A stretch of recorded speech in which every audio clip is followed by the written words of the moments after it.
Okay, so we've been discussing the bridge of resourcefulness, and part of that is proactivity. And what we've been saying is that our brains are like computers. And if we think of our thoughts as files, we all have lots and lots of thoughts, so lots and lots of files in our heads. And some of those files have positive labels and some have negative labels. And the positive ones are the ones that enable us to feel confident and strong, and the negative ones are the ones that hold us back. And when we are fearful, we tend to focus or open the negative files, the ones that will limit us, the thoughts that say, what if something goes wrong? What if I can't do it? What if it fails? What if it doesn't work? I don't feel all the negative ones that limit us. And today we are joined by somebody who is the complete opposite of that. And Andile Fulane, welcome. It's so lovely to have you here today. Now, Thank you so much. Andile is a social entrepreneur, a creative strategist, a wealth manager, a business and personal development coach. He has built himself up from the ground up. He has been involved in several startups in a variety of industries, including finance, training, media, and tech. He is also a best-selling author, a financial expert, and he hosts podcasts on topics to do with finance. In his spare time, Andile enjoys spending time with his family and embracing his passion for music. But now, Andile, that was a very short synopsis of what you do. So if you can just fill in the gaps for us and give us a brief overview of what you do and what your company offers. Yeah, no, thank you so much for the invite. You ladies are doing great work, spreading the message of positive energy. I think we need a lot of that, especially at this time, a lot of people are going through a lot, so yeah, it's great to have this kind of conversation. So yes, as much as, I don't believe there's words that can actually box a person, right? Because the person is so dynamic. As much as we cannot even define a tree, when you put a label on a tree and say it's a tree, we ignore a whole lot of things that go on even at the surface level, where no one actually sees, at a deeper root level, So I also think it's not fair for me to actually define myself, but I can define some of the things that I've been able to unearth in this unlimited person that I am. Okay. And one of those things that I discovered is truly being a creative person, especially in the areas of business. So like ideas just come flowing to me, to an extent that I don't have capacity. I don't have the net to catch all the fish that come to me. So I attract ideas, right? That's what I've discovered about myself. And another thing, because I grew up in a very musical family, I then attract musical ideas, like every minute, like I compose music. I also don't have the capacity to actually, like, I've got hundreds of files in my phone, just recordings of the music. I don't think it's my music, because had it been mine, it would have been just sufficient for me to listen to record and listen to. But I don't have the capacity, so it means it's not my music. So I'm writing for the world. I'm writing for other artists. I'm still yet to meet, So in brief summary, that's me. I love life so much. I love interacting with people. I'm an expressive. When you guys, when we met somewhere in corporate, when I was still in a learnership, you really helped me to actually discover the fact that I'm an expressive person. So I build relationship easily, and it's natural again. It's nothing to brag about. It's something that comes natural. I just embrace it. Instead of, other people think, I'm talkative. I'm too talkative, so I need to be silent because I'll be seen as smart and whatever, but I've come to embrace it. That's why I'll end up talking this whole interview because my brain runs very fast. That's good. We want to get what's going through your brain. We want to get that from you and draw on it and let it inspire us. So your journey so far has been very successful, Andile. Can you give us a short description of the road that you've traveled? So from when you started it to how you've got to where you are here today. I know you touched on it now, but if you can explain it just a little bit more to us. Yeah, so I come from a township called Sebokeng, and then I grew up like a dusty child. Sebokeng is semi-rural. People from there wouldn't like me saying it's semi-rural because they believe that they're close to Joburg, so they're like some kind of a city and they are smart enough. But yeah, I grew up there, teenager. I struggled a lot because of my short stature. I'm a very short statured person. So I struggled with self-esteem quite as much as I can remember throughout my childhood. I was trying to make up for the short esteem, for the low self-esteem, right? And I had these, see, like the polarities, because I'm very short in stature. I'm also gifted with so I've got low self-esteem, but when I do what I excel in, I'm very much confident. So this low self-esteem disappears. So when I'm standing in front of people, for instance, in stage, I forget about myself and I just express myself. I become confident. So I then discovered very early, I think I was in kindergarten, like 6 years old, I got discovered and I was called in to act in a TV series of children and whatever, so that was like my first breakthrough. Yeah, and throughout, then I've been involved in anything that has to do with casting on stage, public speaking, and so forth, became a lecturer, and that's why even now I run a training company. So that has been following me through since. So yes, first track, secondary school, I was selling. So I've been selling since I was 12 years old because my mother gave me a packet of sweets. I like telling the story even on my book. She gave me a packet of sweets instead of giving me a pocket money. So she realized that, man, you are very talkative. So like, I don't know, man, I've got this gift of talking and grabbing people's attention. So, for instance, my family used to run a shebeen at home, right? And when the people have come there to buy booze and whatever, they will sit with me and just listen to my stories. And I had a lot of them, like older people, like adults. And at that time, I remember I was selling perfumes, and I'll end up selling perfumes to them. Like, bring. And they buy perfumes for their girlfriends, for themselves, and whatever, So it developed from them. The entrepreneurial journey developed from there. I was selling sweets at school. I started hiring people at school to sell on my behalf, So, and then gradually, when I was in secondary, then I started selling clothes. So I would travel to Joburg, buy some clothes, fashionable clothes, and sell them. And that's how I raised money to go into university. I was fortunate enough to have mentors, older mentors, because of the gift again of attracting older people. And these mentors helped me to channel, like, look, you've got a gift, entrepreneurial gift, you can sell, you're confident, look, go into a BCom, like, what is a BCom? Researched about it, went there, they told me, fortunately, it was this university, they called them Vista University. They were based in township, so I used to walk.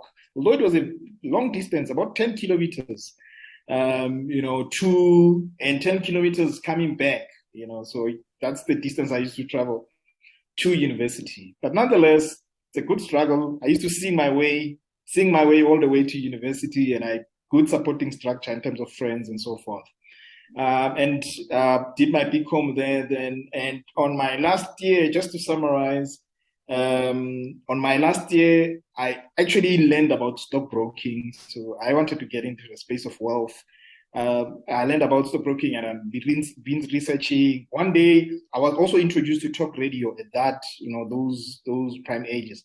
And then I was listening to radio and they were talking about recruiting brokers. An insurance company was talking about recruiting brokers. So I caught into that keyword of brokers, but I didn't know that it was insurance brokers. It's completely different from a stockbroker. But I eventually applied, then went into the company through a learnership where I met you, you know, and then that's when my career actually developed. And this is where I eventually got into stockbroking, but I was working at the back end, doing investment accounting and investment analysis, with the intention of going into the front end, being a stockbroker, meeting private clients and so forth. But this is where I realized that this is not my space, you know. And I'm a people's person. I want to teach. I want to be true to teaching. And that's when I actually decided to get into the space of financial wellness and financial education. So my company teaches employees on how to manage money for their financial well-being. And we also teach financial planners, mostly because most financial planners are trained to sell and not to take care of people, of financial needs of people. And we see that huge gap. And we've been growing people right from the bottom, like debt, up to where they can actually start saving and building wealth. So in summary, that's a bit of a journey. That is brilliant. Wow, it's actually so inspiring to hear you and to hear the talents and the skills. I mean, I know you, but just to get a refresher of where you've come from and what you've done and your talents, and just that you've soared or are soaring, I should say, so well. It's wonderful. Thank you. If you look back, Andile, and the journey that you've traveled, what would you say was one of the greatest challenges that you encountered? I know you've mentioned your self-confidence early on, but you overcame that. Was there anything else that you encountered that was a challenge, and how did you overcome that? Yeah, I mean, I think the biggest challenge for myself was identity, right? Trying to fit in. And I think, and I've seen it with our clients as well, and I've seen it with other entrepreneurs as well, is that one of the biggest motivation becomes me trying to be successful in a certain framework that is acceptable, to social standards, So trying to fit in, like literally, I could never be successful enough. I could never have wealth enough because there's someone. So everything is relative. So if I have money, but if someone has more money than me, then if I was proud today, tomorrow I meet someone who has more money than me, and even using money as a scale of whether I'm successful or to feel good about myself or not. It was and it's a long struggle because of the society that we live in. But, coming into learning about spirituality and how to control your energy and how to, be conscious of your thoughts and how to see, the foundation that has been laid by you, that has been laid for you, but you need to build on, seeing things like that. Then helps you to actually realize that, man, I actually need to start shifting things inside my head. I can redesign, I can be an architect and literally design the way I want this house to look like, because you spend most of our time in our heads. That's what they say, actually. So having learned that, they call it mindfulness, right? Reading a lot of books. I mean, the books that I used to read were only on motivation, inspiration, and money. Yeah, and I mean the closest I got was reading the Bible, but I was not big. I'm like, is the Bible going to make me rich? Like really now? You know what I mean? And I think I was materialistic like that. It was very toxic. Even relationships. It would be I need to be in a materially reciprocal relationship. So I need to keep friends that can make me rich. Otherwise, don't waste my time, and I actually never realized how toxic that was. And when I grew up, then I stopped trying to be rich and try to enrich my life, because riches are outside. But if you enrich my life, it's something that comes from the inside, and to realize that I have all that I need. Every time I have all that I need to be joyful, to be happy, to be content, and all those things. And I started that journey probably about 3 years ago. It's not been long. Despite all these things that I thought I had achieved, I was still discontent, not happy, and all those things. But about 3 years ago, I started taking this journey. I've started learning meditation, silencing my mind. Did not even know that that is possible. I didn't even realize that there was me, the mind, and as I am, the spiritual me that is forever content. That doesn't have to be linked with anything outside, no identity. So those things helped me. Those, let me say, based on your question, that was my biggest challenge, and that was my biggest discovery so far. Well, that's amazing. So I think that's something that's very relevant, and I think it is so easy to get caught up in that because, like you say, there's always something more that you can chase. There's always newer and bigger and brighter and shinier and people with more. And as much as you feel confident and good about yourself when you get something, straight away somebody else has something newer, bigger, better, and to get caught up in that, it's just so easy to happen for all of us. It's something that we are all exposed to all the time. So I think that's a very good message. Is there anything else as a mentor and a role model to people and especially to young people? Is there a message? What life skill would you say to them is really crucial that they acquire? Yeah, man. So I think one of the things that really helped me to make the leaps, right? You remember the Maslow's hierarchy of needs? Yes.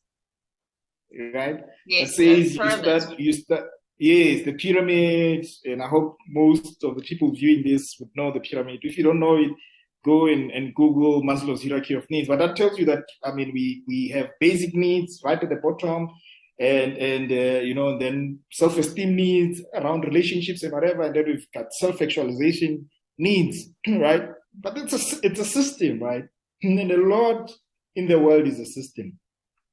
I think what helped me is I hacked the system. I had supportive parents that when I decided to leave my job and pursue my heart desire, my goal, and at that time, I used to contribute a lot into the well-being of the family financially, but I was given the wings. Not that I was given. It's not as if I was looking for their approval, right? But their blessing meant a lot because I did not live with the guilt. 5 years, I was I think you can call it a sabbatical of self-discovery. But it's an opportunity that I gave myself, right? Despite of whoever says, well, you've got a great job, you work for a stockbroker, back end. Not so many Black people have this kind of an opportunity. You're going to fly, you're going to be wealthy and whatever. But I stopped everything, literally, because I was facing depression. And I'd like to believe that I've got a strong mind. I hardly get depressed by anything. Not many things faze me. But at this time, when I was in corporate and doing investment management, that was the lowest period of my life because I was not aligned to it. I could not cope with it. I thought the culture is cold from my perspective. The culture is cold. It's not caring. It's not nurturing. It's not warm enough for me. And it's not embracing. And I moved to two companies. I started at an asset management company.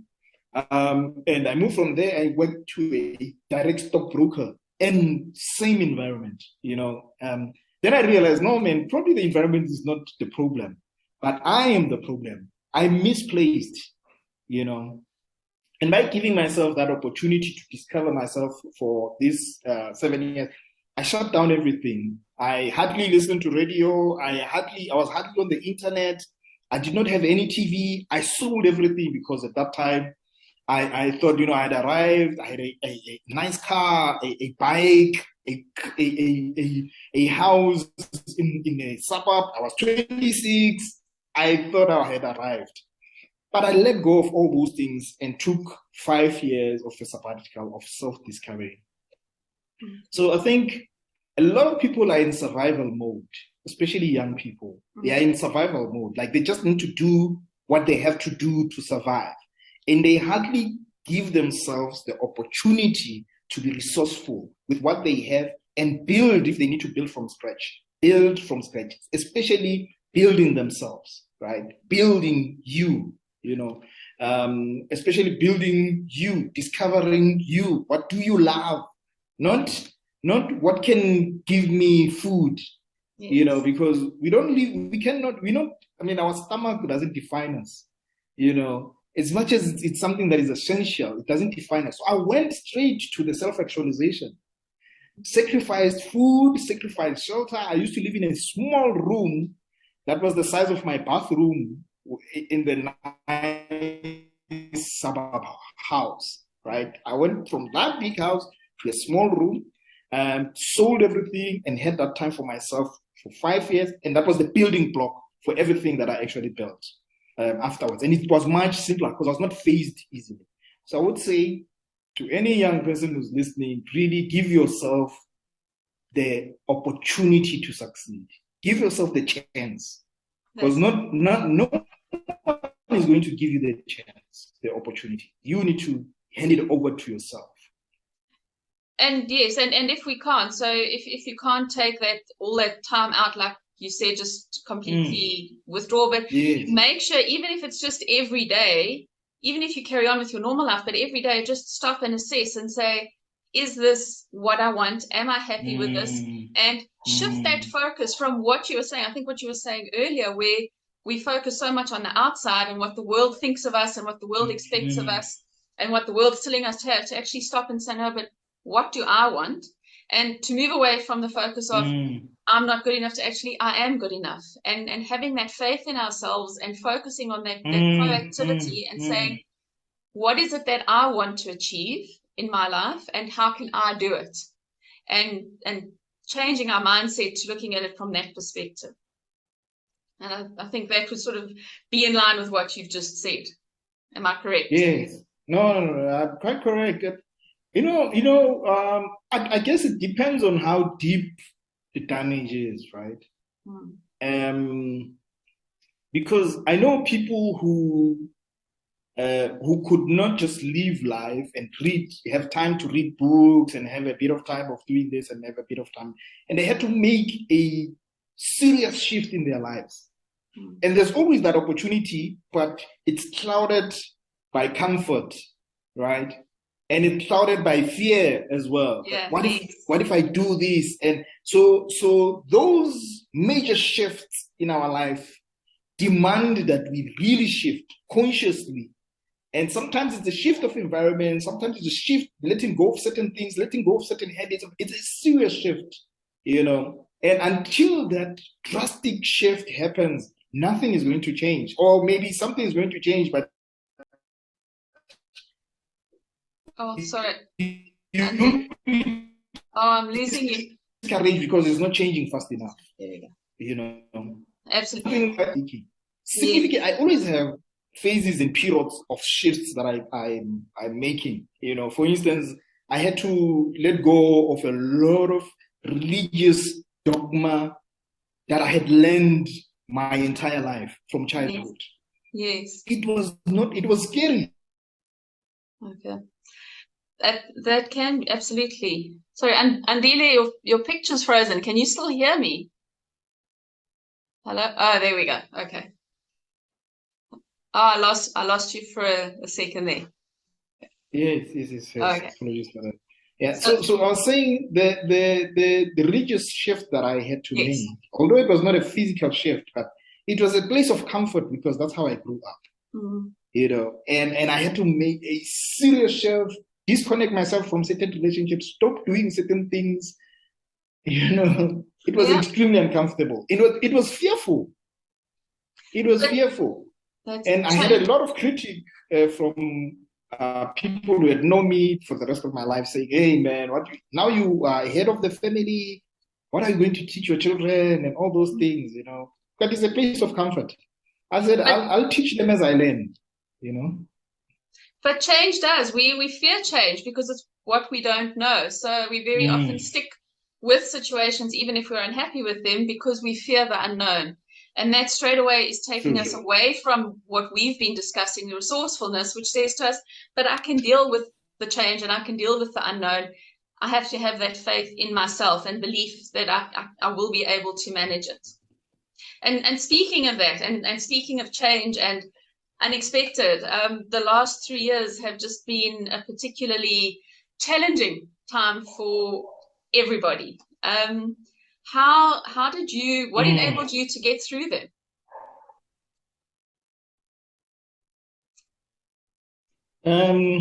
Look, I think being spiritually grounded, and because there's a lot of noise, right? I think, and I'm not a conspirator, if there's any word like that, that I, trying to create conspiracy out of this. But I know that anything that comes with fear, right? Anything the message, the purpose of the message is to instill fear, it's not good. Absolutely. I mean, there can be caution, be cautious of this, clean your hands and whatever, there's this. But when you start instilling fear as if the world is coming to an end, and now I think my guards go up, and we want to understand what are the forces behind that. And I remember that as a family, we decided that we're not going to pay attention to the news anymore. I literally changed the algorithm of my Google searches. So I stopped searching for statistics of how many people are dying and whatever, so that I don't get the news feeds anymore, right? And even the social pages, if there's pages that I had been following that are talking about stats and whatever, the news, everything was just about that. So we zoomed out. I started taking my piano lessons, and I don't know how many people had that privilege of just sitting at home and having sufficient food. That was a privilege that we at home. We have sufficient food. Our business was doing well. It's still doing well because we're running online. So a lot of people, because of what was happening, they wanted to prepare themselves, because we were saying the world is not going to be the same. Even after the lockdown, the world is not going to be the same. You need new skills, you need this. So people are looking for opportunities to learn. And we were ready because we had already been running online. We had already had students and whatever. So our business was doing exceptionally well. So I had that kind of privilege. You can say that it's being proactive as well, because we know that there was a time that the world is going to be forced to go online, because just classroom-based learning is outdated. It has its own place, right? The connections and whatever, but it's outdated considering the amount of efficiency that goes on online. Like, considering where you are now and where I am, exactly. Back in the 90s, we didn't think that this will actually be possible. And it can do this because of the privilege of where we live as well. We are on, we have fairly stable connections. So we can literally do this online. We can actually work online. Like, people never thought that we literally work on a daily basis. Someone sitting in Balido, another one sitting in Switzerland, and another, but they were one team and they're all working together on a daily basis and be productive and show growth in companies. They never thought that. So we had all those things, and we channeled our energies. I mean, my wife started a business. Suing, she had the opportunity, because the kids are not going to school, so there's no fetching of kids, preparing kids, and all of us had time. And we had a time to connect as a family. I started my piano, I started my production in music. The podcast was born from there. We launched our social investment fund as well, giving bursaries to people that are, from townships and whatever, that are looking for opportunities outside of so this bursary is like literally funded by us. There's no funding from CITES or whatever the case. We started there. And it's out of seeing that you always have an abundance to give, right? So you are no longer a victim by operating from the space of abundance. You are no longer a victim, and I shut our ears from anything that's happening, all the noise. So in that space of giving, when people are fearful, we are bringing confidence and hope. That's what even in the stance of the business, not only at the personal level and the family level, that's what we did. We started giving bursaries. Literally, we launched our social investment fund in 2020. Wow. So those are the things that we actually countered the environment with positivity, by bringing positivity instead of being fearful, being positive. You looked at what you could do rather than what you couldn't. So, and that's exactly it. I think everybody felt like it was this whammy that just hit us. But there you go. So you obviously felt that and then said, no, I'm picking myself up and looking at what I can do in the situation and the environment as it was. So what is your personal power? What's the driving factor every day that motivates you when you wake up? I'm not what you see here on this video, right? I'm not this voice. I'm not my personality. I'm not my mind. I'm not my experiences, right? I mean infinite energy. I'm from eternity and I'm going into eternity. So the issue, a lot of people are caught from the past. And I used to be that person, caught up in the past. And what did I not do right? What have I not achieved? What I could be doing right now? Like all this anxiety and fear of the future, right? About 3 years ago, 2 years ago, I stopped that cycle of being constrained by time. I'm not time bound. If there's anything, my purpose is everlasting. Let me put it that way. I don't have anxiety that I would go out on earth and I would not have achieved them. I'm doing what I can today. Sitting here, I'm embracing this moment. I'm not thinking of anything else, but I'm focused on this conversation and how it can actually keep. And I'm authentically sharing what I feel. And I don't have anxiety that I might be sharing something wrong. If I make a mistake, I've made a mistake. I just accept. And that's the space of contentment. Infinite energy. Knowing that I'm infinite energy, I'm infinite being, places me at a place of contentment. And I'm forever looking forward, to living. That's what keeps me going. That's wonderful.